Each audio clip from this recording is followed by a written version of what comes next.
What is up, movie friends? Welcome back to Raiders of the Lost podcast. I'm Anthony. And I'm James, and this is episode 46. We're going to be diving into Sherlock Holmes, the two films made by Guy Ritchie starring Robert Downey Jr. and Jude Law. Sherlock Holmes and Sherlock Holmes Game of Shadows, two of my favorite Guy Ritchie films. I love Robert Downey Jr. in these films. Jude Law is great. Rachel McAdams. We have a bunch of great characters, some really great villains.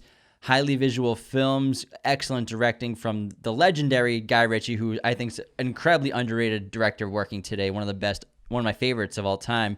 And I'm just really excited to finally, we haven't talked about him at all yet, so I'm pretty excited to do it. Even though it's the big budget films, we'll get to his other films, his indie films later on sometime, but it's great to actually finally talk about him. Exactly. This is one of my favorite franchises, and I hope they really do make the third film. Supposedly they're going to be filming it next year, so we'll see what happens. But these two I really adore, and I love the Sherlock character, and I think they did a really great and unique take on the character and the stories, and they made it contemporary but also setting it in a period piece. So I think they did an outstanding job with this. Yeah, I know they want to make the third one. I think the script's done, but Guy Ritchie's a pretty busy guy right now. So isn't Downey. He's not directing it.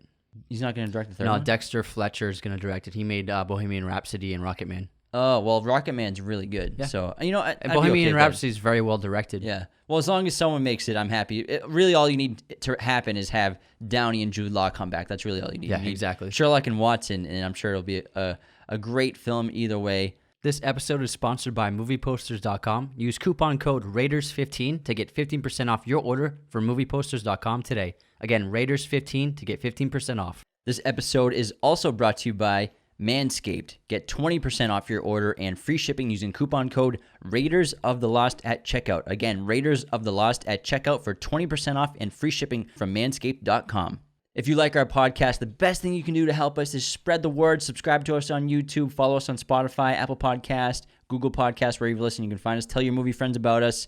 Leaving a 5-star review is incredibly beneficial and helps us get seen by new people, especially the written ones. We love to see what you guys write and love about the show. It really touches our hearts. We also have a Patreon where you can support us monthly, where members get special perks like behind-the-scenes footage, sneak peeks at next episodes, personalized videos, and the top-tier patrons get a monthly shout-out on the podcast to be immortalized forever. As always, spoilers are abound. Sherlock Holmes, for me, has been a personal favorite fictional character of mine for years, and I'm sure that's not a unique opinion to have because it's probably the most popular fictional character over the last 120 years, probably. Yeah, no one's made more adaptations of any character more than Sherlock. And I think when we first started reading Sir Arthur Conan Doyle's stories and books, we were like teenagers. I think you got me into it like you got me into a lot of stuff, except for hard drugs, thank God. Not yet. And this character by Sir Arthur Conan Doyle first appeared in a publication in 1887. And obviously, we all know Sherlock Holmes is a brilliant London-based detective, famous for his prowess of using logic and astute observation to solve cases. And he actually based his character off two people he knew in real life, and one of them was a professor he knew who had a very high intellect and was very skillful in observation. So he drew from people in his life and created Sherlock. And I think Sherlock is easily one of the greatest fictional characters ever made.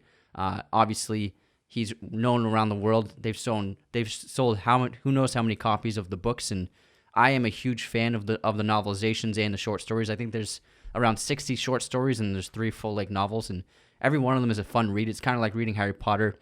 They're always a good time to read.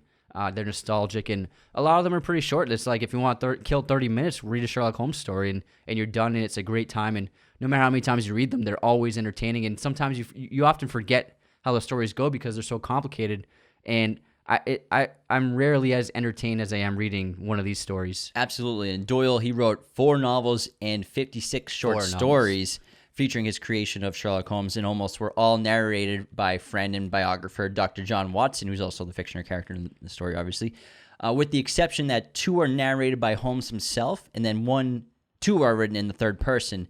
And Doyle actually tried to kill Sherlock Holmes in 1893, but public outcry forced him to bring him back. And more actors have portrayed Sherlock Holmes than any other character. And by 1964, you were pretty close with the Bible. It came in terms of top selling worldwide sales. It was second to the Bible, but now obviously that's changed because the list is dominated by J.K. Rowling, Dan Brown, and E.L. James. Gotta love the Da Vinci Code, man. And those 50 Shades of Grey somehow are pretty close to outselling the Bible. If you think about it, Sherlock is probably the first ever superhero ever written because, no, he doesn't have any superpowers, but he has superhuman abilities in terms of he has a genius-level intellect, and he has the most acute sense of observation that he uses in his detection, and he is a great impersonator, master of disguise, and he has an incredible sense of smell, and he's very skilled in the forensic science field, which was still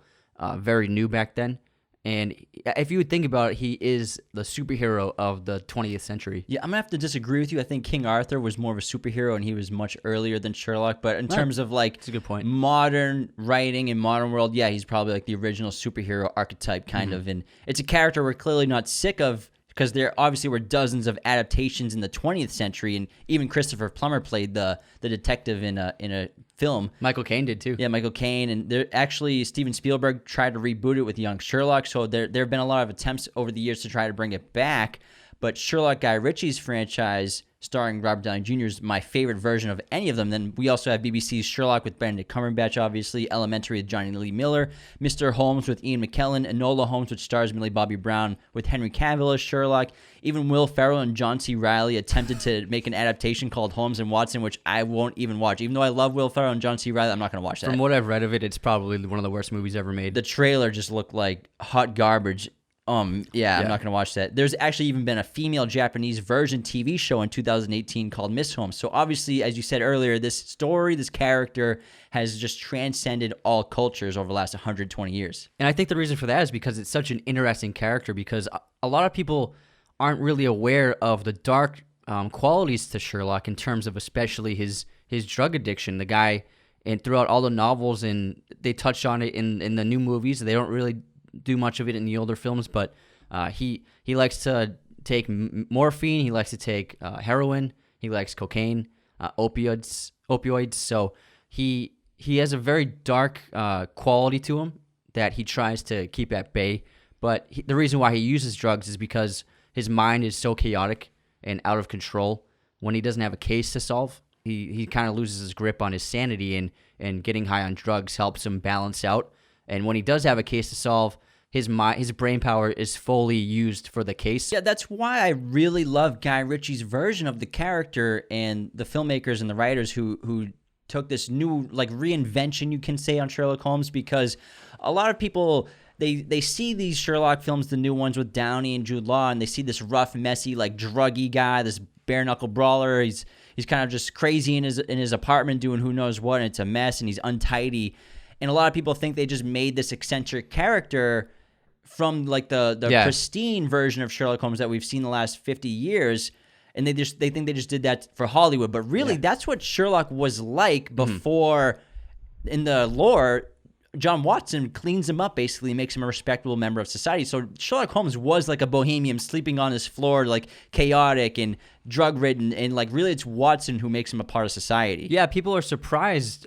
They think that the new version is a little too gritty and a little too sensational, but there are instances and hints in the book. There aren't any actual fighting scenes, but he does mention a couple of times that he has been in underground boxing matches within London, so he has an extensive history of fighting, and he also has a specific martial art that he uses, Baritsu, and they changed it up for this film to make it Wing Chun, which Bruce Lee was famous for doing, and Downey had been practicing since 2004. That actually helped Downey get clean, learning that martial art. So it's a big part of his life, and it works for this character. It's a lot of fun to see. So Sherlock Holmes actually does have extensive experience with fighting, so it's not unusual for him to be in a fight like that and to be able to hold himself in a criminal fight, because he has an extensive history of it in the books. Yeah, so just to talk about it a little more, can he fight? Yes. Does he do it in the books? Not often. He can if he has to. In the books, they describe he practiced boxing, fencing, and stick fighting, and again, Baritsu. He also trained as a boxer, and there's a part in The Sign of Four, the story, where Holmes encounters a character and says to him, "I don't think you could have forgotten me. Don't you remember that amateur who fought 3 rounds with you at Allison's room the night of your benefit 4 years back?" So he's saying that he just went 3 rounds bare knuckle fighting, boxing with the amateur boxer. So again, like you just said, he actually has experience fighting. And obviously in the short story, he doesn't do it very often. in the books. Doesn't do it very often. He only does it if he has to. But obviously, for the Hollywoodized film, they have to make it action-packed because, again, they're reinventing the character. Yeah, and they need to sell tickets. They need to make a lot of money. And one of my favorite aspects to their adaptation in the Guy Ritchie films is they got rid of the hat, that pouchy hat with the two things all over the ears. Yeah, Cumberbatch wears it. Yeah, Cumberbatch wears it. That hat is never, ever mentioned in the books or stories. Sherlock never once wore that hat in any of Doyle's writing. What happened was the illustrator who began making illustrations for the magazines that it came out, and he just out of the blue just started putting the hat on Sherlock because he liked to wear one himself. And so people the hat became synonymous with the character, and then whenever there was a film or theater adaptation or a television adaptation of the character, the actors always wore that hat. But in fact, in the books, he never wore that hat, and so in the films, he doesn't wear the hat. It showed that Guy Ritchie wanted to shake it up. He wanted to do something new with an adaptation of his character, and that was probably one of my favorite parts about it. That was actually one of the two stipulations that Guy Ritchie had when he wanted to take the job. He's like, I'm not making him wear the hat, and also I don't want to have the line, it's elementary, dear Watson, wherever that line is. Yeah. However, that's said Elementary, in every single adaptation of Sherlock Holmes, they say that line. He's like, I'm cutting that, I'm cutting the hat. That's the only way I'll do this, which I love Guy Ritchie for because Guy is one of my favorite directors. He's so unique, and he's so underappreciated. And yes, I know a lot of people don't like him. He's one of those styles. It's like you love or hate it kind of guy. And he does those gritty films in London, which not a lot of people can relate to. And sometimes people have trouble understanding the thick accents in his films. But if you just pay attention and watch a few times, you'll get it. But Guy Ritchie is such a sharp filmmaker. He's creative. He's inventive. I think he's a very confident, even brave filmmaker because he does a lot of things that a lot of filmmakers wouldn't even dare attempt, especially in a big budget film. And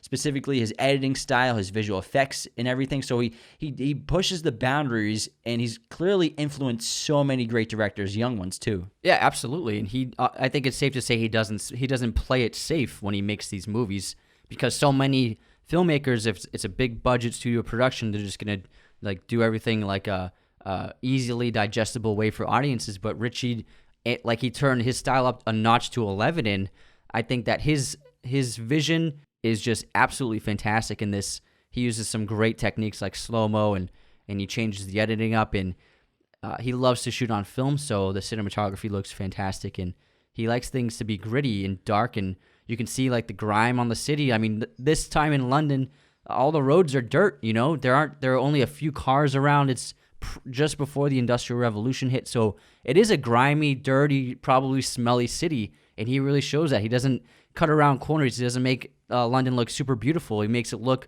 very true to probably what it was like back then. Yeah, I think he's a very bright guy, too. And if you've ever heard him speak, he's clearly highly intelligent and eloquent, despite being famous for, making these stories of gritty, tough streets of England. And his early films, Lock, Stock, and Two Smoking Barrels and Snatch, show his creativity as a director. And, every time I watch those, I think of Mean Streets with Scorsese. You see, the basic fundamentals of this great talent and the vision and the artist developing in the films. And I think he's a very relatable filmmaker. He can tackle any part of society. Like, all the Sherlock films, they have, these states of, lower class and, blue collar employees and tough working individuals, as well as high society at the same time. So he's able to operate in any sort of society with ease and make it relatable.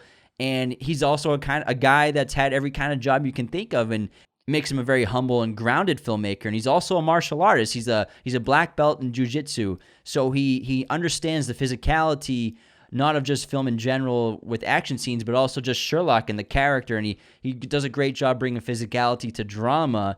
And he knows, and I think he respects martial arts, and he pays homage to so many martial arts in these movies specifically. I'm sure he was a surprising choice. Obviously, he had a great pitch for his vision, and the studio bought it. But I think he was a perfect filmmaker for this because his very unique editing style, which can be very fast-paced and untraditional and visually stunning, but also very strange and weird at times, the way he edits sequences together.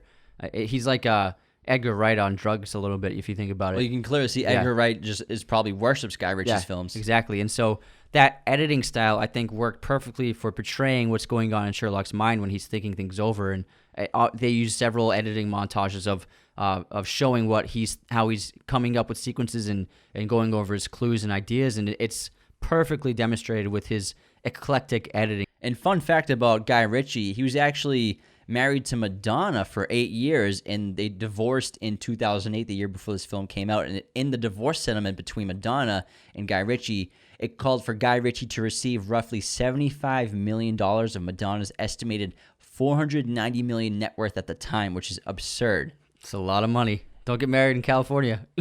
And Sherlock is just, he is very funny, and I don't think they really showed that in any previous adaptations. And I think one of the strengths of these movies is that they're a lot of fun, they're super entertaining, and they're funny. Like, I'll watch these movies and I'll crack up constantly, especially with the relationship between Sherlock and Watson.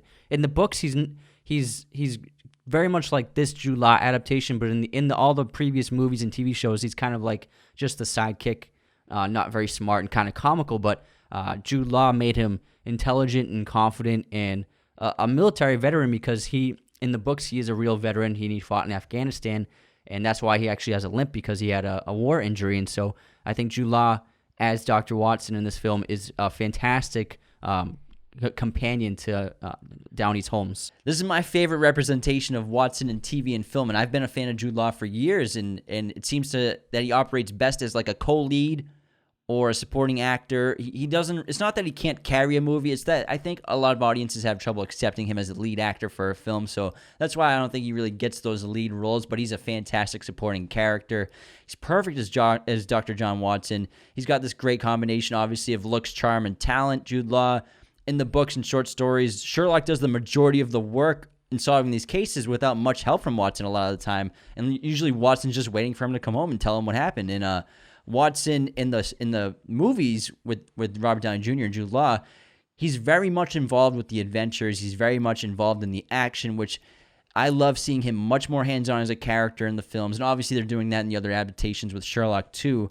And so I really enjoy the fact that they're giving life to Watson as well. And which, if you think about it, he's easily the most transformed character in the series compared to the books and novels, because like I said, Watson generally just narrates everything. He kind of listens to Sherlock's talks, and obviously he's on some cases, but generally he's at Baker Street with a cigar at the end of a day with a cup of tea. Yeah, well, nearly all of the stories and novels are written, like you said, they're not just narrated by John, but the idea is that John Watson is actually acting as Sherlock's unofficial biographer, so he's writing down all the stories and exploits and adventures that either he joins Sherlock on or Sherlock just tells him. And so they're all pretty much adventures that that Dr. Watson is jotting down, and he sells them to the magazines in that world, and that makes Sherlock a famous person in the Sherlock world. The chemistry between these two is so great.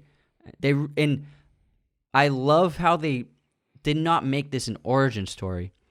I think it wouldn't have worked as well at all if it was just, how did Sherlock become Sherlock Holmes? It's like, I think we're kind of sick of origin stories, and I think starring the film, it seems as though they've been at it for years now. They've been a partnership for a long time, and I think that was such a great way to open the movie, rather than making the whole film about how he becomes the famous Sherlock Holmes. Oh, yeah, I agree. We'll get to that in a little bit, too, but I just want to talk about Downey for a little bit. Robert Downey Jr. lit the world on fire at this time, and obviously Iron Man the year before in 2008 was a huge success, and then Sherlock also made over $500 million in 2009. Huge success, again, for a period piece. This is insane.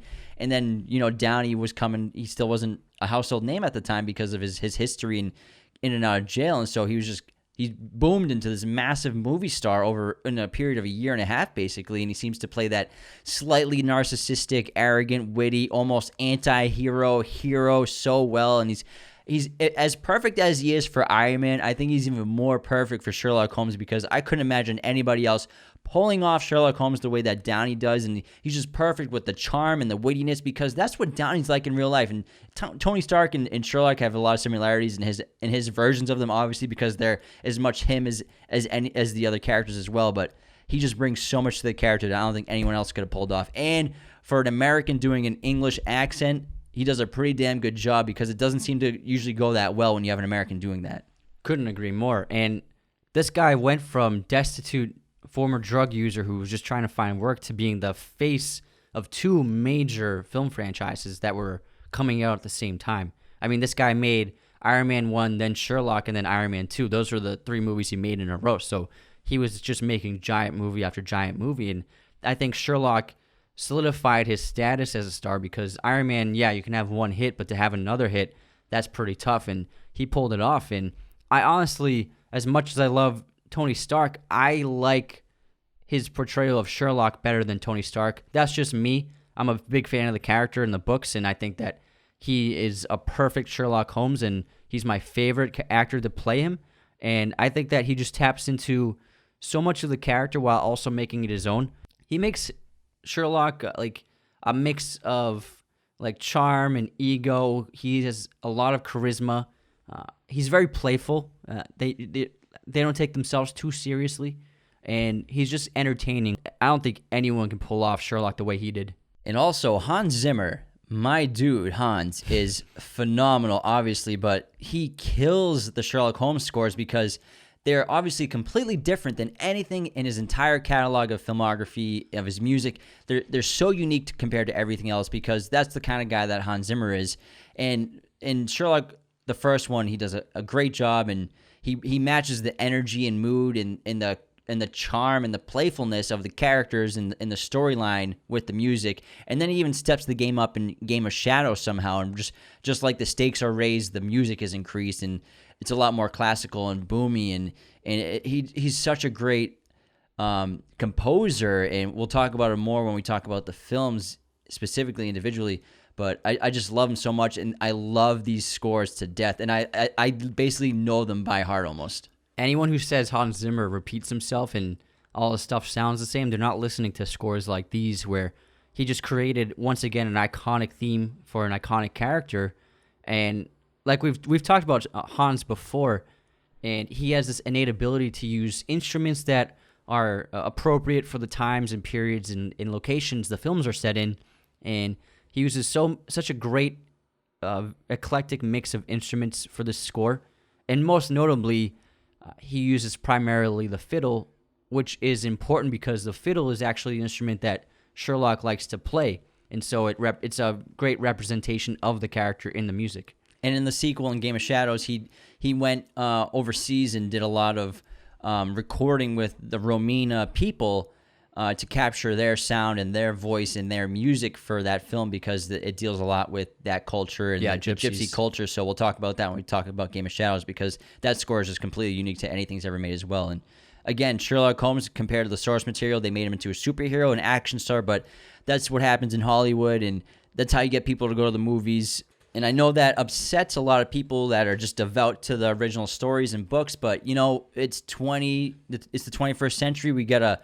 You gotta change with the times, and this is how you get people to see movies. You gotta up the ante, and obviously, yeah, we love mystery films, and like Knives Out is an action movie, and that's a great mystery movie. But when we're talking about a famous fictional character that has to compete with superheroes now, you gotta up the ante. You gotta bring the action, and they basically just have to reinvent the character in a way. And that's why I think I like this franchise. It's one of my favorite current franchises because it's so much different from the others, and I love period pieces, and it's rare to have a period piece franchise. I mean, can you think of another one that's a franchise?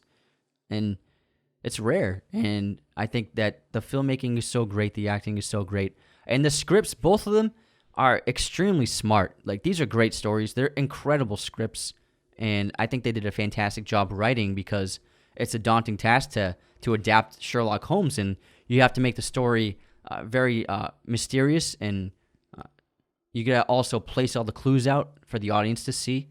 And you also have to keep them guessing and keep it all hidden while showing them at the same time. And both of these films, they successfully do that, where if you watch these films, you see every clue that Sherlock sees. They don't hide anything from the audience.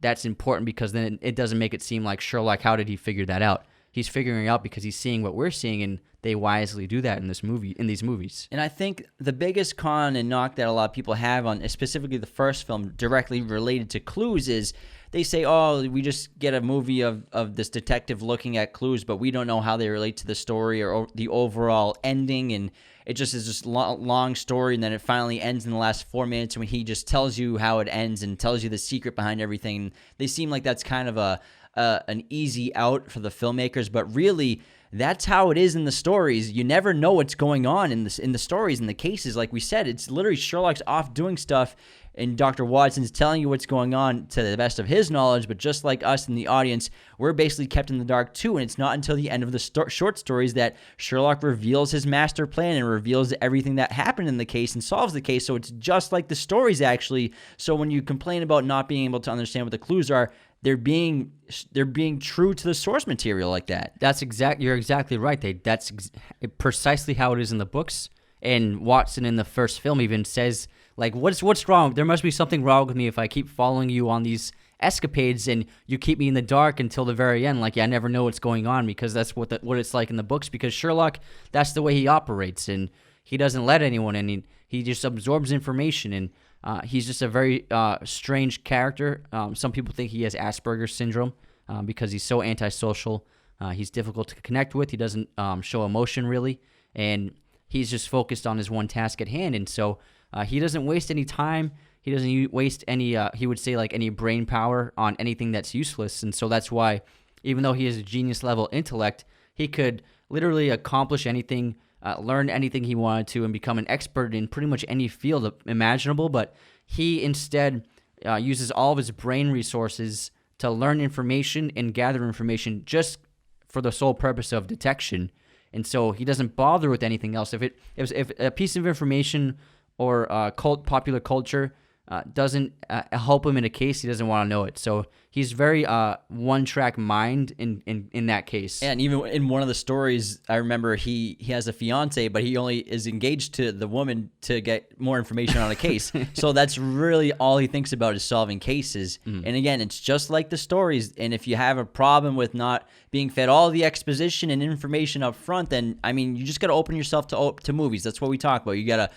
A film like this, just shut your brain off in terms of, like, being upset before you go in and being upset during. Just enjoy it. It's a great entertainment. It's a lot of fun. We're going to get into these films in a second, but I love them. They're a blast, and just try to have... That's the whole point of film, is to have an experience. Not every film has to win an Oscar. Not every film has to be the best movie you've ever seen, but these are a great time at the movies. I saw someone on Metacritic give it a 0 out of 100. And a 0? That's just someone that's just a hater for a living. For the first film? For the second one. How do you give it a 0? It's 0 out of 100. That person, like, people like that and critics like that, like, they walk into movies wanting to hate them. Don't you? There's this thing with modern critics where they already, like, they put all their shit into the reviews. Like, if they're upset in their life, like, they show it in their writing, and they're never impressed by anything, and they just want to hate on stuff. Like, how can you hate on a movie? Yeah, like that? And like you always say, one of my favorite things you say to me is, no one goes out to make a bad movie. Yeah. Everyone wants to make a good movie. Everyone has good intentions, so you can't give a movie a 0. I don't care what even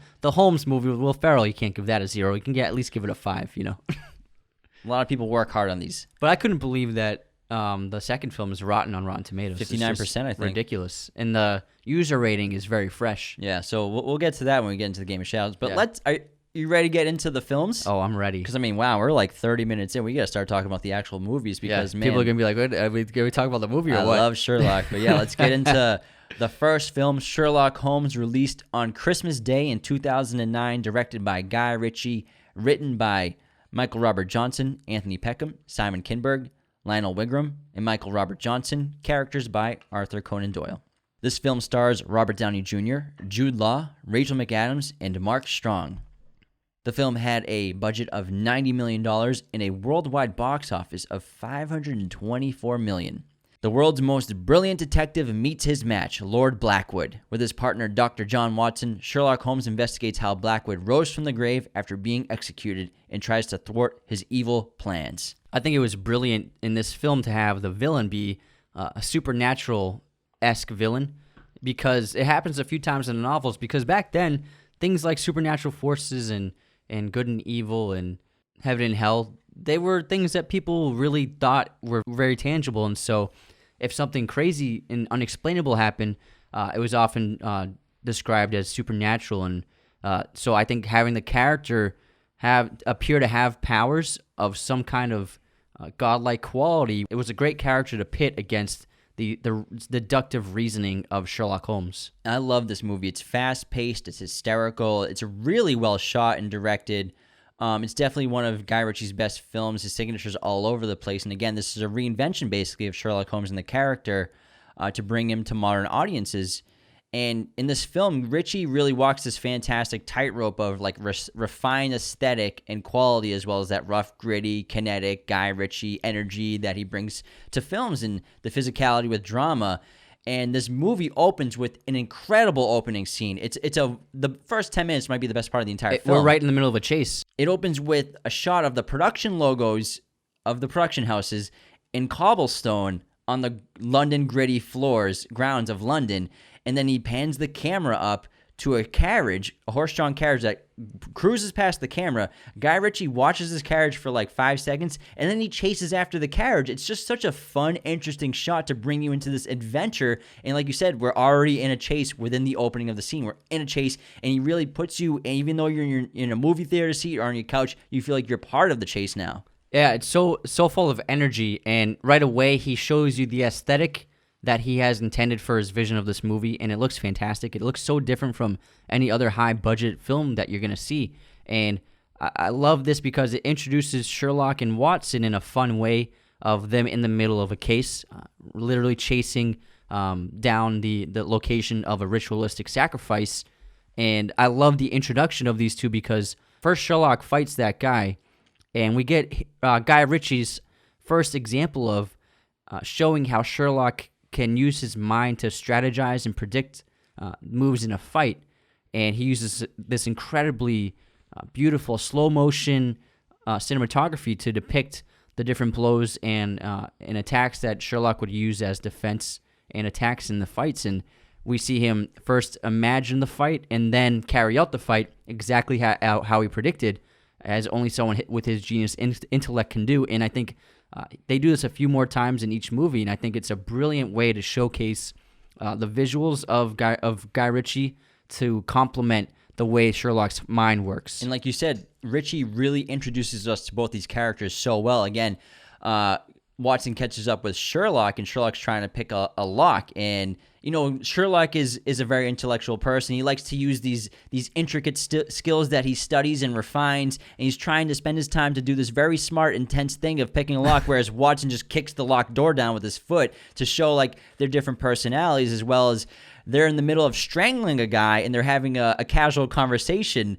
about a jacket, I think. Yeah, the waistcoat. The waist jacket. It's hysterical. And we also, in this conversation, learn that Watson's a doctor, and this is just a great way to introduce us to the characters and just their relationship too, because like you said earlier, they open up the series clearly halfway probably through their relationship. They're middle-aged. They clearly have been doing this for a long time. They're friends, and we'll find out throughout the film like they have like a marriage couples fighting relationship. Yeah, because they have been together for a while, and eventually we will learn that Watson is planning on moving on and eventually marrying the woman he's seeing, and so there's going to be a lot of conflict between these two. And I just love the shot where once they subdue that guy, they both take off the hat and coat they were both wearing as disguises, and then it's like, okay, this is Holmes and Watson. They shake hands. Let's get going.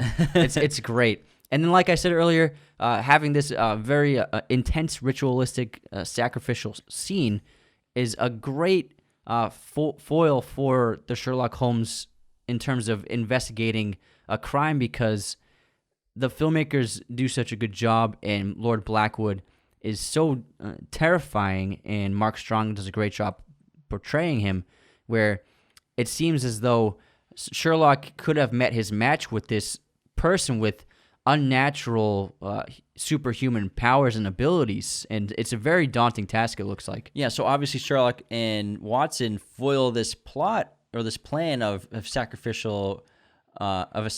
of this young girl for Lord Blackwood, because again, played by Mark Strong, who's a very underrated actor. He kills every role he's in. I love him every time he's in a movie. And Lord Blackwood is terrifying because he's this like satanic worshiper in this weird cult that's very similar to the Freemasons, and it gives me those vibes. It's called the Temple of the Four Orders, and he's obviously got these dark plans, and we don't really find out until later on that everything about this guy is a facade. He's not really mystical. He has no powers, but what he uses is the power of fear, and he uses fear to take over people's imaginations, which makes people afraid themselves of Lord Blackwood. And they give Lord Blackwood these mystical powers, and the rumors spread, and their gossip spreads. And Lord Blackwood's very much a representation of the devil. You know, he operates in smoke and mirrors. He's a trickster.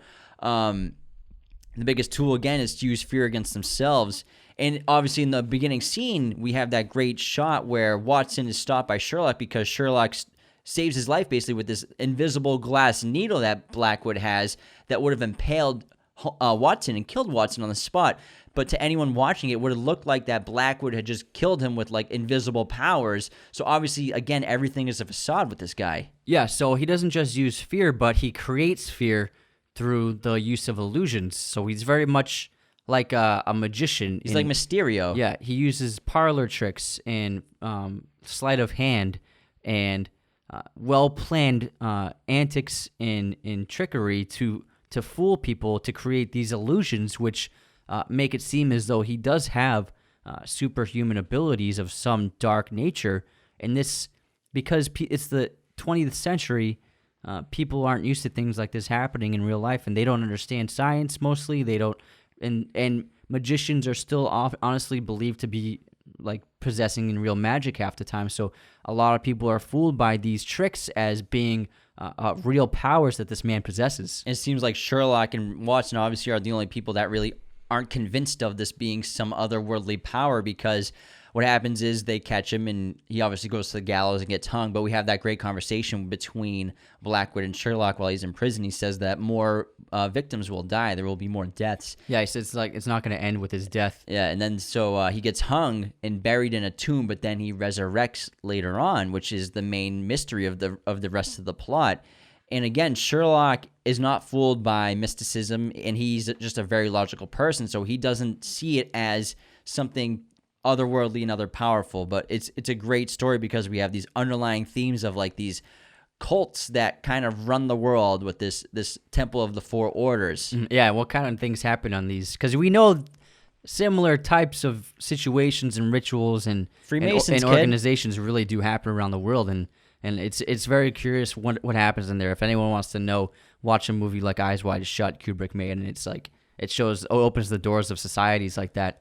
And then after this opening sequence, one of my favorite parts of the movie is we finally get to see like a classic introduction of Sherlock and Watson, where after several months, Watson comes to visit Sherlock at 221 Baker, and he finds Sherlock.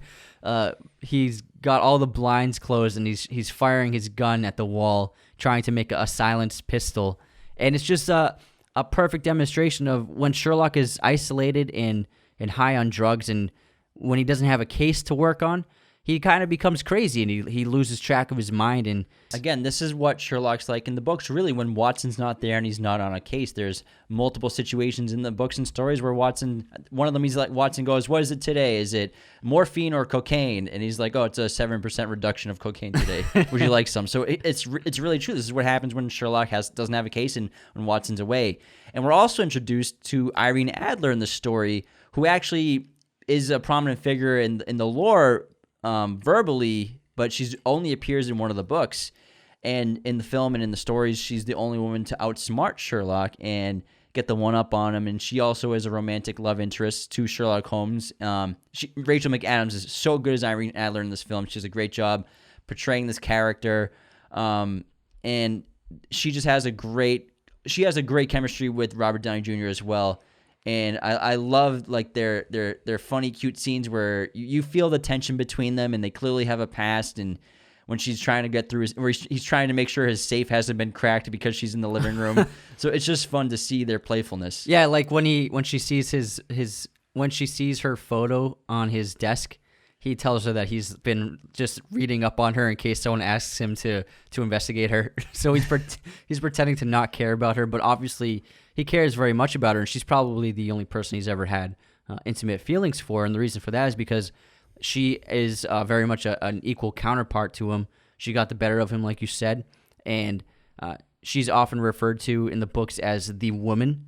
And the framed photo is actually from the novel that she's in, where as a token, Sherlock kept a framed photo of her as payment for helping her, and so that photo actually has a big history that they don't really dive into, but you can tell just from their chemistry and just the way they interact, they do have a history. In this film, again, it's action-packed in a really fun and unique way, and we have Holmes and Watson doing their investigation that Watson doesn't realize is a part of when they go, and he's trying to track down leads, and they stumble upon the two henchmen that are trying to dispose of evidence, and we have that giant dude, and we have this great fight where Sherlock's trying to take down this Dredger, I think his name's Dredger. Oh, Dredger, something like that. And he's just this massive human being, and they go back and forth, and Holmes actually gets that like little electric device, and it's just really cool, unique action. And then we get a real glimpse of the world building that Guy Ritchie and the filmmakers did in post-production and during the filmmaking, because they have these enormous elaborate sets, and we're talking like they have a cruise ship basically, and then you can see these giant docks and massive sets, and a lot of it's green screen, and they did a great job just bringing Victorian London back to real life and breathing new life into that era. Well, yeah, exactly. Well, so a lot of the sets, they actually are real sets. Like that harbor is real, and all the streets pretty much are real, because London obviously is a very old city, and a lot of the architecture from this period is still there. So what they do is like they'll go to a street in London, and the buildings are old, but obviously the streets are still modern. So they'll cover the roads with dirt, and then at the end of the street, they'll put up this giant green screen on the street,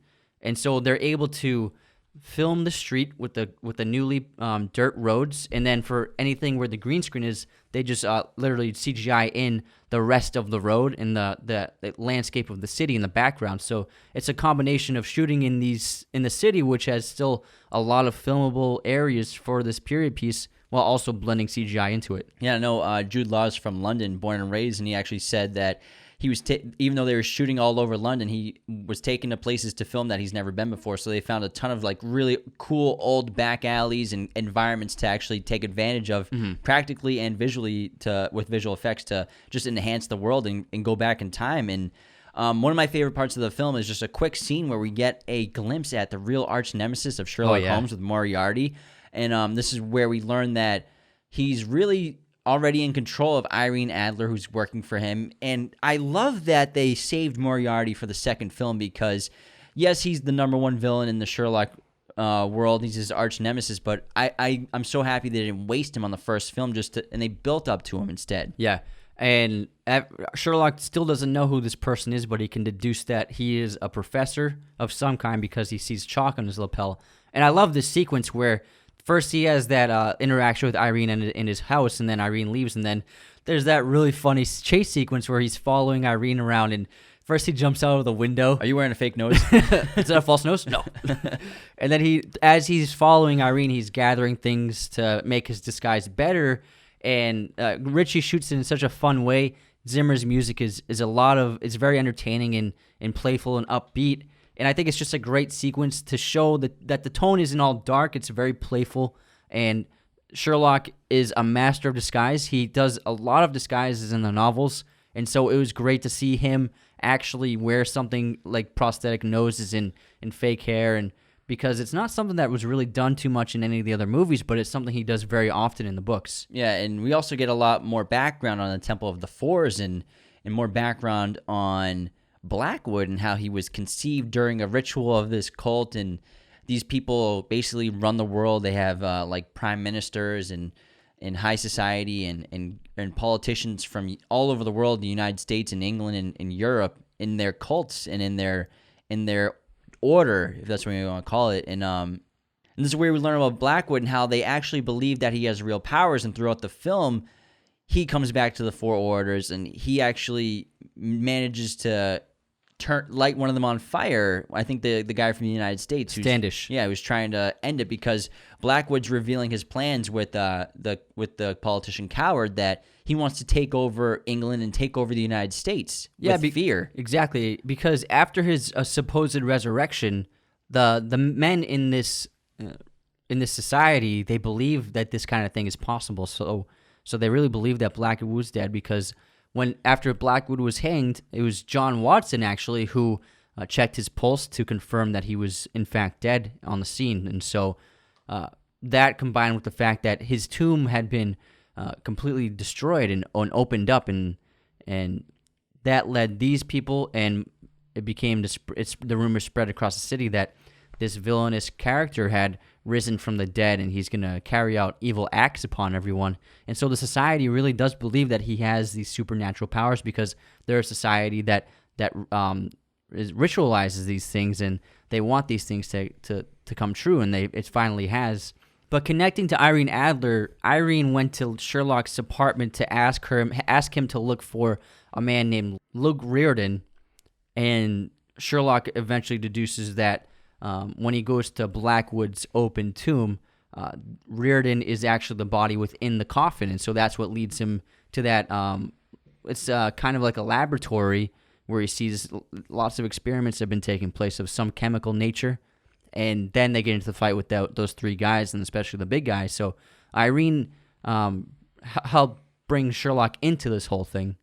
Yeah, and then we have a very intense scene where the stakes get risen when Dr. Watson gets seriously injured when they're on their investigation, and Irene's kidnapped and hanging up on the chains, and the building explodes, and we have this very emotional scene where it's very slow-mo. I think Hans Zimmer has a cello playing. I think it's the fiddle still. Is there a fiddle still? Yeah. And then it shows just this massive explosion of Irene and Sherlock trying to survive, and we assume that Watson gets killed while it's happening, but we find out later on that he's just seriously injured and he's in the hospital.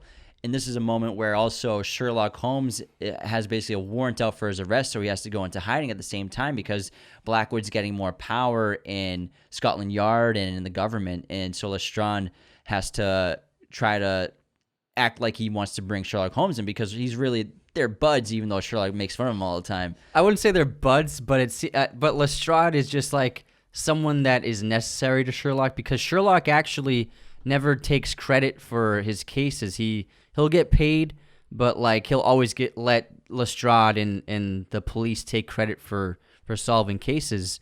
And he's so mean to Lestrade, but because Lestrade's kind of an asshole, and there's this great back and forth where Lestrade takes him out of that jail cell, and he says, "In another life, he would have been a great criminal," and then Sherlock goes, "In another life, he would have been a great police officer." They have great back and forths. Yeah. And so yeah, it's an intense scene, and now the stakes are risen, and Sherlock basically has to figure out everything on his own, and he gets the help of Irene Adler, and obviously we find out that Watson's actually okay, and he helps in for the third act too to help join the fight. And this is where Sherlock purposely gets himself arrested to get close to Coward to try to figure out where Lord Blackwood is. This is when he closes up the chimney and allows smoke to form in the room, because Coward is loading up a pistol with his back turned to Sherlock, so Sherlock doesn't know that he's loading up a pistol. And then when he finally turns around, he sees that the room is filled with smoke, and it's just a great moment. It's clever. It's super clever. It shows just how many steps ahead of everyone else Sherlock is, how he can manipulate people, and how he can literally strategize any situation and become the victor. Yeah, he does this to find information, and he deduces from Coward's boots that he's been in the sewers praying, and this is where they find where Blackwood's plan is to kill Parliament, every member of Parliament, with a cyanide gas poison. Yeah. And so it's a brilliant plan by Blackwood, because what happened was he created this toxin, this airborne toxin, which he's going to use to kill everyone in Parliament except for the men who are in the society. And after he killed Standish with the burning him up after firing a gun on him, after that he had all of the men in society drink from this goblet as a way to pay fealty to Blackwood. But secretly, Blackwood put an antidote to this toxin in that wine, so that all of the men in the society, they're going to be immune to the toxin that's going to pour out in Parliament. And so that will prove Blackwood's true superpowers to everyone, and it will make his followers even more devoted and loyal to him. And he will get control of not just England, but also America and the United States. So It's a very big power play by Blackwood, but obviously our heroes are here to save the day, and everyone's involved in this. Sherlock, Irene Adler, and Watson, but we don't really know yet that Irene actually is really still working for Moriarty, and she actually steals the cyanide tubes from this Contraption. The contraption that's going to set the gas off. Yeah, it's a mechanical device. And then we have another chase scene where Irene's trying to escape from Sherlock and Blackwood. Irene, she is a morally ambiguous character, and she deep down she's good morally, but she is a criminal. She is very much a counterpart to Holmes in that way, but there is a moral center to her. But it seems as though, I don't think they explain it at all, but I think you can tell that Moriarty is clearly a dangerous person to be dealing with, and I'm sure that if she doesn't succeed in the task he has assigned her, she's probably going to die. So you can empathize with why she would betray Sherlock right here, because she's literally just trying to save her own skin. And we have a great battle on top of this broken bridge between Sherlock and Blackwood, and Irene, she survives even though she gets pushed over by Blackwood. And it's a stunning shot because we're in Victorian London in 1895, I think it is, and you can see the landscape of the city right in the background, and it's a great shot and a great scene. And this is where, again, this happens in the stories. We don't know the full case until the end, and this is where Sherlock tells Blackwood everything that he knows, and we find out Blackwood, the entire story is all a facade. Even getting captured and arrested in the beginning of the film with that ritual and the sacrifice was done on purpose to get arrested and get put in that tomb. Exactly. The main steps to Blackwood's plan were, first, he paid the prison guard to pretend to be possessed, so that it would spread fear throughout the prison between the other prisoners and the guards, so that when Sherlock showed up, everyone was afraid of Blackwood. And then the sandstone tomb that had been apparently broken open by Blackwood's supposed resurrection, it was actually broken beforehand and then put back together with adhesive that washed away in the rain. And they show clues of this. They show milk and honey in that lab that they enter. Blackwood next killed his father by coming up with a chemical compound that paralyzes its subject when combined with copper and water. And so that's why in the copper bathtub, his father dies of paralysis, because they put the compound on the tub. And they show that again in the lab, where there are dead frogs in small copper pots, showing that they actually came up with the compound in that lab as well. And then he killed Standish by putting a flammable compound inside of his bullets, so that if Standish was going to fire on Blackwood, it would set his entire body ablaze, which does. Well, also, in the rain outside isn't rain, it's gasoline. Yeah, exactly. So it's covered with gasoline. And then, obviously, the plan to kill Parliament with the cyanide toxin while giving the antidote to his followers. And then the final clue that Sherlock reveals is that in order to survive his hanging, Blackwood had this hook system strapped under his coat, and the noose was hooked into this contraption to apply pressure across his torso to keep his neck from actually choking. And then he also was given a sedative to slow his heart rate and give him momentary paralysis. And so people, especially Dr. Watson, when he tested his pulse, thought he was really dead. And so Blackwood, like we said, just used a series of intricate but very simple parlor tricks and illusions to create the idea of fear in his persona. And even though he tries to escape a hanging, he ironically ends up hanging to death at the end of the film. And this is where Sherlock gets the compound from Irene Adler and saves the day. And we also learn who she works for. Yeah, she tells him that she works for Moriarty. And she warns that Moriarty is not to be underestimated, most importantly. So Ritchie and the filmmakers are doing a great job setting up the sequel. And as the story ends, Watson moves out of 221B Baker Street. We find out that a dead officer was found near Blackwood's device. So obviously, we then learn that Moriarty got the device. He didn't care about the compound. All he wanted was the device. And he ended up stealing that. So Moriarty got away with that. And we end with Sherlock Holmes looking forward to his new case with his next adversary. Guy Ritchie originally wanted a younger actor to play Sherlock. They're thinking about someone in their late 20s. Yeah, late 20s. And then they initially thought Downey was too old to play the part. But then I think, obviously, they realized that he was perfect for the role. Yeah, he's a star, and he's so good as Sherlock. And Before we get to the next one, I just want to talk about how visually stunning this film is in both of them, and the cinematography is fantastic. It's done by Philippe Rousselot, a French DP who's done a ton of great movies like the 2001 Planet of the Apes, Antoine Fisher, Constantine, The Nice Guys, the Fantastic Beasts movies. He's obviously done both Sherlock films, so I'm a big fan of his work, and I just love the look of these films. They're high contrast, lots of shadows, lots of interesting lighting, and it's just so visually stunning. Yeah, and again, they shoot on film, and it looks fantastic. Next up, we have Sherlock Holmes, A Game of Shadows, which was released December 15th, 2011. Directed by Guy Ritchie and written by Michelle Mulroney and Kieran Mulroney. They're actually a husband and wife duo. This film stars Robert Downey Jr., Jude Law, Jared Harris, Noomi Rapace, and Rachel McAdams. This film grossed $543 million on a budget of $125 million. Sherlock Holmes is in the midst of the greatest case of his career, with the culprit being the evil genius Moriarty. Holmes and his friend Dr. Watson are accompanied by a gypsy named Madame Simsa and chase Moriarty across Europe in the hopes that they can thwart his plot before it can come to fruition. I love Game of Shadows. It's an increase in production value. The stakes are higher. The opening scene, again, it's really fun. It's trying to recapture basically what they did in the original.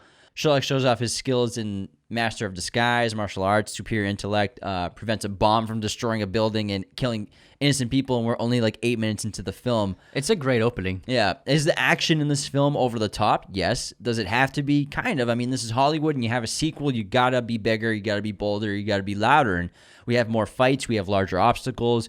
And overall, a more dangerous adventure. The scope is larger. It kind of feels like, when I watch this movie, like a Sherlock Holmes and James Bond movie put together, because we're traveling to different countries. Yeah. We have a ton of new characters. The action set pieces are enormous, and it's a lot of fun. And I think we have a new Bond girl. Yeah, a new Bond girl. But this movie is extremely smart. I think it's better than the first one. They topped it, I think. I know critics weren't kind to this movie, like we mentioned earlier. It's rotten on Rotten Tomatoes, but I think this movie is absolutely fantastic. It's very intelligent, the script. And it's super entertaining, and it's so funny. It's funnier than the first one. I crack up when I see this movie. It's endlessly entertaining. But also, there's a lot of great themes in this movie, and there are a lot of great motifs in this movie visually. The first major motif is chess, where the entire film is basically a chess game between Moriarty and Sherlock. And there are several chess boards seen in the film, whether it be the actual chess boards they're playing with, or that dance hall at the end of the film, at the Peace Summit, the floor is a chessboard. And so that theme is heavily prevalent throughout the entire film. And then also there's the power dynamic between understanding the story of the fish and the fisherman, the fish and the trout. And both Moriarty and Holmes think that they're the fisherman and think the other one is the trout. And so the eventual story is figuring out who actually is the trout and who actually is the fisherman. I love that you brought up the chess thing, because Guy Ritchie's actually an avid chess player and often plays chess on set while he's waiting shots and everything to be set up. And so he loves to challenge his own actors at chess. And there's so many fun set photos of him with like Charlie Hunnam and other actors playing chess. And I don't think any of them have ever beat him at chess. So I think he also puts chess in a lot of his films in terms of having chess boards. They're definitely in his older films. I'm pretty sure there's one in Snatch and in Lock, Stock, and Smoking Barrels. So again, just to go back on Rotten Tomatoes with this at 59%, they also gave Joker 68%. So, I mean, let's not act like they're an objective media outlet for that films you should listen to, and that they're not incredibly biased, because they are. Sometimes their ratings are good, but obviously Metacritic's a little better to go by. But this movie is super successful. Again, the audience score is great, and it turned this franchise into a $1 billion franchise. Two movies over $500 million. Exactly, and the production value is absolutely stunning. The cinematography is great. The sets, the production design, the costuming, everything has been upped. Obviously, they got a lot more money, and Guy Ritchie makes it look like it's worth $200 million. It's just a beautiful movie, and I think that the movie works so well, in particular because they got a fantastic actor for Moriarty. And Moriarty is, obviously, he's Sherlock Holmes' arch nemesis, but he's not in very many of the stories. He's just in The Final Problem, and he's mentioned a couple of times offhand in a couple of the other stories, but otherwise that's it. And so he's not like this huge character in the lore, but he is Sherlock Holmes' greatest adversary. And I think that Jared Harris, who actually is Richard Harris's son, who played Dumbledore. This is his son. I always forget that. Yeah, they look and sound a lot alike. He did such a fantastic job with Moriarty because he makes Moriarty. He's brilliant. He's sinister. He's very polite and reserved, but he also seems like he's like really disturbed and sociopathic and enjoys inciting violence and enjoys causing pain and death.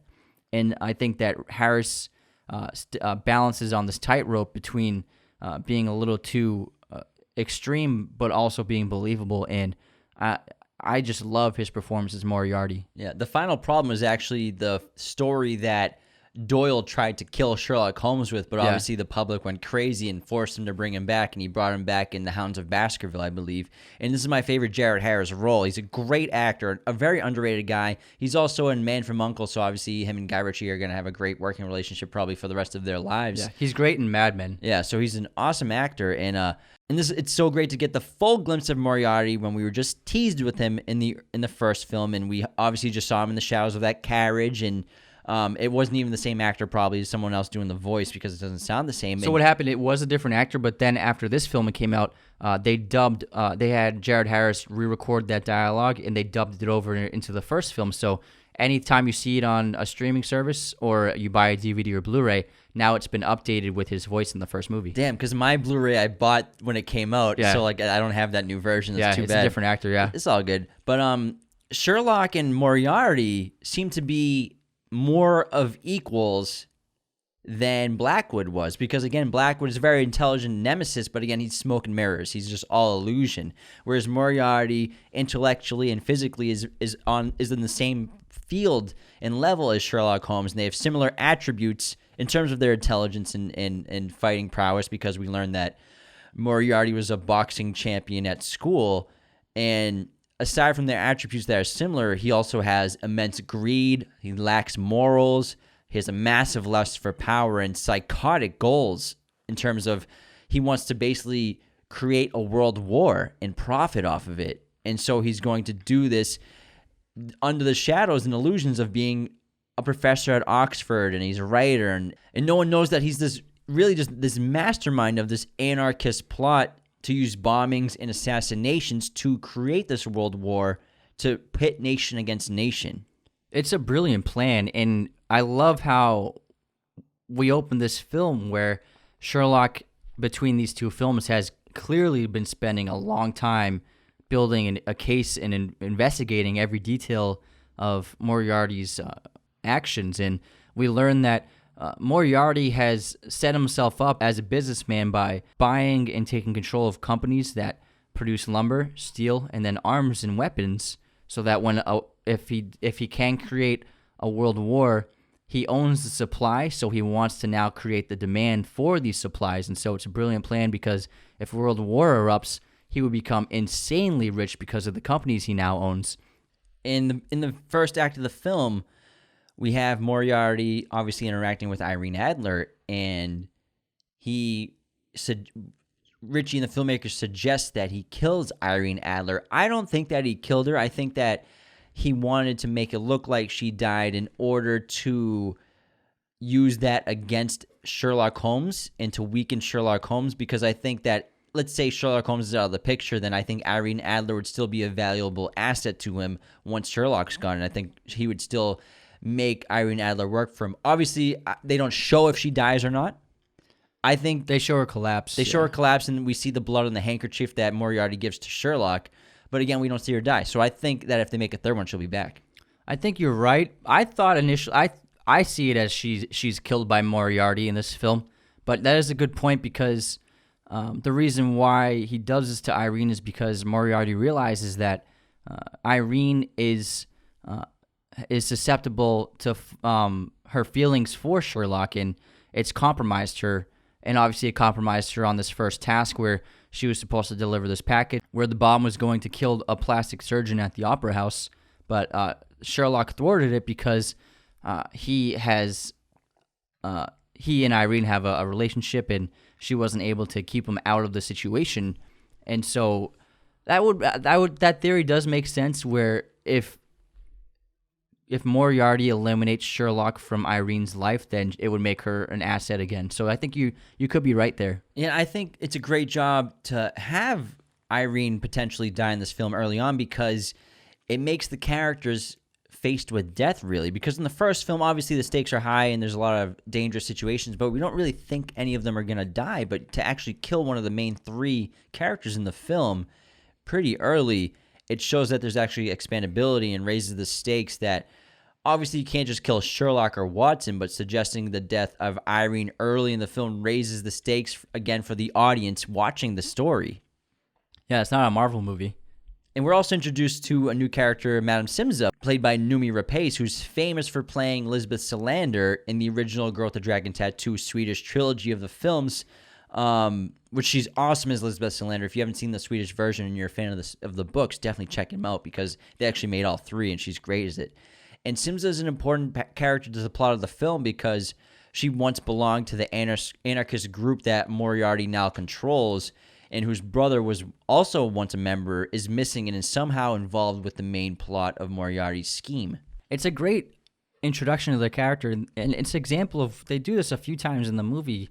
It's really great writing where they set up a scene and then they flip it on its head and completely alter our expectations. And the first time is when Irene meets Moriarty, where they are having a conversation. It is tense, but it doesn't seem like she's going to get killed right there. But then they surprise us by having the entire restaurant stand up and leave the room under the control and orders of Moriarty. So now immediately the scene has become full of danger for Irene.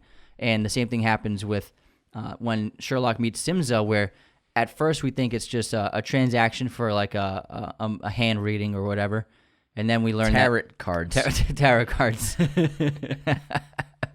Get it right. Sorry, spiritual guys. The moon is not in your vision right now. And so it begins as this transactional performance kind of thing. And then Sherlock reveals the information he has, and he knows her brother, and we learn that he only took Watson here to meet Simza on his own. And so the entire situation and dynamic is flipped on its head, and it's a completely different situation for them. And they do this a few other times in the movie, and it's a really great way of giving information without being too obvious at first. And yes, the stakes are raised and there's more danger, but again, there's more humor in this film. And just to step back a little bit, the contrasts between Sherlock and Watson in this compared to the first film are even more apparent. They have multiple conversations where all they do is go back and forth with like opposite adjectives to describe themselves. And it's just hysterical, and they're just constantly bickering and fighting, and Sherlock forgets that he was in charge of Watson's stag party, and that's the reason why they end up going to meet with Simza, is because he already had the plan. He was going to go there anyways to further his investigation. And they have another great introduction when Watson shows up at Baker Street, and the apartment is just filled with plants and ferns. He opens the door. It's like a jungle. Yeah, and you can hear Sherlock is like making monkey sounds or whatever. It's so funny. And then he's wearing his urban camouflage. It's just a great introduction. And I love how... So Sherlock hides what he really feels from others, especially with Watson, where obviously he's very funny in the way he hates that Watson's going to get married to Mary. And he's joking about it, obviously, and it's played for laughs. But ultimately, Sherlock is afraid of Watson getting married because he's his only friend, and so he thinks that if Watson gets married, he's never going to see Watson again. He's going to be out of his life, and he's not going to be his partner anymore. And so Sherlock has some deep insecurities about the marriage itself. Yeah, he calls marriage eternal purgatory. Marriage. And we truly don't see the obsession that Sherlock has or the scope of the case until Watson's there at the apartment and he opens his old bedroom door while Sherlock's changing for the stag party, and we see the giant wall spiderweb of connections and investigation parcels and photographs and information. And it always reminds me of that scene in Always Sunny in Philadelphia when Charlie's in the mailroom. It's so funny. And he doesn't exist. What's the person's name? I can't remember. Drinking the coffee. And so we understand now that this is serious and this is big, and Sherlock's devoting clearly a lot of time to it because some time passed between the first parts of the film and now, and we just assumed that Sherlock was off on some other cases, but clearly he's spending all of his time when he's not doing his urban camouflage thinking of Moriarty in the case. Yeah, he tells Watson this is the greatest case of his career, and it's going to be his most important one. And again, the action in this movie, just like the first one, is highly entertaining, a lot of fun, and really great. I love that fight sequence in that club after he saves Simza, and then there's that great chase through the club, and while he's fighting this guy, Watson's getting hammered and betting and gambling, and it's just a great scene. We once again they make it playful, and Zimmer's music is excellent again. And then they go to the wedding, destroyed in the car. And so hungover. The scene where Sherlock has the bagpipes players wake up Watson, his face is like, and, oh my God. And he gets married to Mary, and hopefully Sherlock, this will convince Moriarty not to have Watson involved with the plans. And just to go quick on Hans Zimmer real quick, somehow his score got better for this film compared to the first one. It's so epic, good. it's fun. And I swear I know this by heart too. When he worked extensively with Romani musicians to try and capture their voices in that score and the many sounds of the gypsy cultures and it's apparent in those like gypsy scenes, those traveling scenes. This adds so much more culture to the film, and it gives it such more flair and a heartbeat because now we're traveling and we're getting to experience new sounds and new people, and I love the music involved. There's a really cool documentary about it. It's like a short documentary about it online, and check it out if you're interested. So it's fascinating to see how he works. And so, yeah, after the marriage, Holmes goes to finally meet Moriarty, and this is one of my favorite scenes in the movie because Moriarty and Holmes are very polite with one another. They speak in kind of in code, and they hint at things, but they're not very outright with their speech. Holmes has come there to try to see if Moriarty would spare Watson now that he's pretty much out of the picture, and they are very complimentary of one another. And in this moment, Sherlock also sees several clues which will be very vital to his the end of the film. After the conversation, Moriarty rejects his question, saying that Watson and his new wife won't be spared. When two objects collide, there's destruction of a collateral nature, something like that. Yeah, exactly. And he doesn't outright say he's going to kill them, but he says he's going to pay them a visit or something. And so clearly Sherlock has to do what he can to save Watson now. And this is what sends him to the train when Mary and Watson are taking a train on their honeymoon. Yeah, the honeymoon train sequence is so fun. It's hysterical, and Sherlock is dressed up in the woman attire to try to, And the makeup, and the lipstick and everything to try to look like a woman on the train to get by, and then he saves basically Mary by throwing her outside of the train, and we have just so much fun between Watson and Sherlock here, where Watson's just trying to beat the crap and kill Sherlock because he just threw Mary out of a moving train. Did you just kill my new wife? Did you just kill my new wife? I told you I timed it perfectly. And so she obviously lands in that little lake and is saved by Mycroft, who is also introduced in this film, played by Stephen Fry, who's perfect. He's a delight in this movie. Yeah. He just added so much new comedy to the film, and Stephen Fry is a great British actor. He's so funny, and he actually does the audiobooks for one of the Harry Potter series, which I highly recommend checking out if you like audiobooks, because Stephen Fry does a phenomenal job at reading them. And this is another very fun, entertaining action sequence. And obviously, Sherlock being Sherlock had already established himself several steps ahead of the soldiers, and they eventually get away.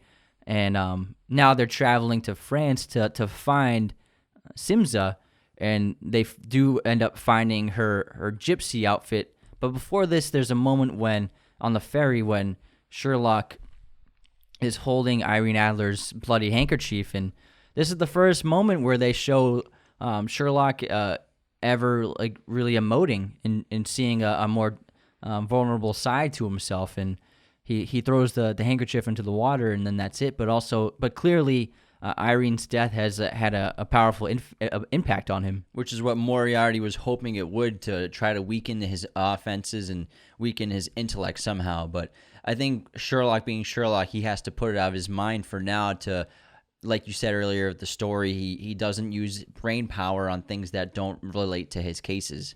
And Simsa, they learn, knows where this particular wine cellar they're looking for, where the letter came from, and she leads them to Paris, where they do find the wine cellar, and this is the headquarters of the organization that is making the bombs for Moriarty, and the leader reveals that he's made a deal with the devil, a deal with Moriarty, which is going to cost him his life in favor of saving his family's life, and before he can help them out any further, he kills himself, which was part of the deal with Moriarty. And then this is actually a great moment because Sherlock makes a mistake and he falsely identifies where the bomb is. He thinks that the bomb is at the opera because Moriarty purposely had them plant little structures and designs that relate to the opera happening simultaneously. So it's a false clue for Sherlock, and Sherlock takes them to the opera. And when they go underneath the set of the stage, he finds just a chess piece, and Moriarty's looking at him with binoculars, and so Moriarty beat him in this moment. And then when they do finally just learn where the bomb is, it goes off, and it kills a room full of businessmen. But that wasn't the purpose of the attack. The bombing hid the real assassination of one of these men, Meinhardt, who owned a weapons and arms factory in Germany. Moriarty had him assassinated so that with his death, Moriarty is able to gain control of this man's gigantic weapons factory. Yeah, Moriarty has a new, basically, main henchman. It's Colonel Sebastian Moran, played by Paul Anderson, who's infamous for playing Arthur Shelby on the Peaky Blinders. Arthur, Tommy Shelby. Yeah, and he's actually really great in this film, and he's an awesome character actor. I like him a lot. I love when I see him in films. And then after this, they travel to Germany, and they find Moriarty's weapons factory, which is fully stocked with a huge arsenal, and Sherlock discovers his plan is to effectively create a new world war by pitting countries against each other in order to create a demand for the supply that Moriarty owns. And then this is when Sherlock gets captured by Moriarty. And we have an awesome scene between Watson and Moran, where Moran's an expert sharpshooter, sniper, and then Watson actually outsmarts him with a giant cannon and shoots him off a tower. And then a really intense torture scene between Moriarty and Holmes, where Moriarty is trying to figure out where Holmes sent the telegram, and it was end up being to his brother Mycroft. But really, Holmes wanted to get close to him, and that's why, even though physically close to him, even though he's in a hook and in an immense pain, he purposely whispers in his ear so that he can get in close proximity to Moriarty for later on. And then what follows is after the tower collapses, Sherlock is rescued by Watson, and they escape the factory with the other gypsies. And then we have an excellent foot chase, very reminiscent of the foot chase in Deathly Hallows Part 1. But I think that Ritchie, being the stylistic director he created a very unique and visually stunning set piece using a blend of incredibly high-speed cameras and practical effects blended with special effects. And I love this chase scene, and obviously we have the giant cannon that... This is like the one problem I have with the movie, where they blow the wall open so they can escape, and so they're running through the woods. And one of my favorite parts is the use of Snorri Cam, but in a visual effects way in post-production. So Snorri Cam has been infamously used in a ton of films like Mean Streets, Requiem for a Dream, The Hangover, Wolf of Wall Street, and this is where you basically literally mount a camera in front of an actor, and the camera's right in front of their face, and it gives a really interesting perspective or shot. And like in The Hangover, it's when Ed Helms wakes up from the hangover, and then Requiem for a Dream, they do it on Jennifer Connelly. They do it on all the characters. Yeah, and so it's a really cool shot, and it's interesting, but it really only works for a couple takes. But Guy Ritchie achieves this effect in post-production, and so that's one of his strengths as a visual effects director, and it offers a really cool element to this chase scene, and it's a lot of fun. And I think Guy Ritchie, again, highly stylized. This artificial Snorri Cam is one of my favorite parts of the chase. Yeah, and it's just they shoot it wide and then they crop frame by frame so that the actor's head is in the center of the frame for every shot. So it makes it seem as though the camera is strapped to them from a distance. It's really brilliant. It's something that he did, I think, in Rock and Rolla, and then what's the other one he did with Jason Statham? Yeah, Revolver. And then this leads them to going to the Peace Summit, and at the Peace Summit is going to be a joining of the ambassadors, presidents or rulers of a dozen countries, and it's a very important meeting. And this is where Moriarty is going to carry out his assassination. So he's planning to assassinate a president so that it will cause a conflict between all the countries and cause the world war. And he's using Renee, Sims's brother, as the killer. And what we learned earlier on is that plastic surgeon, they have put the face of somebody else on Renee, which is why he writes that letter to Simsa saying, remember my face because it's the last time, you'll never see it again, because he's had his face removed and replaced. And so he's going to carry out the assassination impersonating someone else from a different country, which will start a world war. Well, before this, they're kind of just like preparing themselves, and then Sherlock discovers a small breathing apparatus. It's Mycroft's personal oxygen supply, which I think he uses to get high. And we'll see that later on in the film. But what follows is a great sequence, because at the summit party, Sherlock literally just he gives Watson the power of the situation. He tells him, my methods.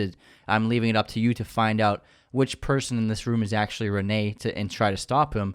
Because while he's doing that, Sherlock is going to handle Moriarty. And so he invites Moriarty onto the porch outside, and they have a really fantastic scene of dialogue, and they play an intense game of chess. Once again, we see the chess motif where they are literally just like in the Summit banquet hall. The room is designed to be a chessboard, and there are pieces on the board, and both Moriarty and Sherlock have pieces on the board in the situation. And we have this great mental back and forth between Sherlock and Moriarty, and this is, again, where you talked about earlier, the analogy of the fisherman and the trout, where they both think they're the fisherman, and especially Moriarty thinks he's had the upper hand on Sherlock the whole time. But again, end of the film, this is where Sherlock reveals everything, and we learn that Sherlock has had the one-up on Moriarty the entire story except for the scene with the opera, and He's literally been following him and watching Moriarty for weeks. For months, while he had been literally spying on and following Moriarty, always in disguise, during one of Moriarty's lectures, Sherlock, in disguise, noticed that he had the small red book, and then he kept seeing the red book showing up, and so he deduced that it's vital to Moriarty's carrying out his plans and his transactions, and so Sherlock comes up with a plan of swapping Moriarty's red book with a blank one, which he does during the torture scene when he's hooked and he's whispering into Moriarty's ear. This is where he swaps the red book with the fake one, which actually has the fun caricature inside of it. And then he sent this to Mycroft and Mary, and using the book and the code laced within it, they're able to strip Moriarty of his entire fortune. And so Sherlock reveals this to Moriarty, to his surprise, taking away any power Moriarty has in the world now. And so Sherlock essentially has won. Although Moriarty does say that he says that a new world war will come to happen eventually, and he's still going to profit from it, and he'll still help try to make it happen. And so Sherlock understands that the only way to stop Moriarty is to kill him. And because he has such an injured, wounded shoulder, he has the deduction that he won't be able to fight Moriarty and win. He'll be defeated easily by Moriarty. So he decides to sacrifice himself and throw he and Moriarty over the porch ledge. Just like Sherlock has the scenes before he fights somebody where he deduces all the moves ahead of time and figures out his plans of offense and defense, Moriarty butts inside his head and does the same thing, and they both kind of do this mental gymnastics, and they both figure out that Moriarty would win a fight between the two of them. It's like playing chess mentally. Yeah, they were doing earlier. Because they're such equals, Moriarty and Sherlock, that Sherlock understands that the only way that he can defeat him is to put his life on the line and risk death himself by taking him over the ledge at the summit. And this is what happens in the book in The Final Problem. They both fall over the Reichenbach Falls, and Watson witnesses them going over the ledge, and it's a very sad next few minutes of the film where they have Sherlock's funeral, and Watson is clearly devastated by the loss of his very good friend. And it's very sad. And then we cut to Watson at home, and he's finishing up the writing of this final story, The Final Problem. And then he writes the end on the note, but then he receives a package, and inside the package is Mycroft's oxygen breathing apparatus, which he finds very curious, and he leaves the room and asking who exactly delivered this package. And then Sherlock Holmes is right there hiding in his urban attire. And Urban then camouflage. And then he changes the period to a question mark. I think this is a fantastic movie. It's loyal to the books while also telling its own style and its own story. And I think it's better than the first one. And it's an absolutely fantastic film. I agree. These are both phenomenal movies. Guy Ritchie's one of the best directors working, and I can't wait to talk about him in more episodes. And thank you so much for listening to episode 46 of Raiders of the Lost podcast. Be sure to subscribe to us on YouTube for the full video versions of the episodes so you can see our mugs on camera and our cool set and everything. Follow us and hit the notification bell on Spotify, Apple Podcasts, Google Podcasts, wherever you listen to podcasts. Hit us up on Patreon and support us. Send us some DMs. Follow us on TikTok. We really appreciate it. All the support. Thanks for tuning in wherever you are around the world. Take care, everyone.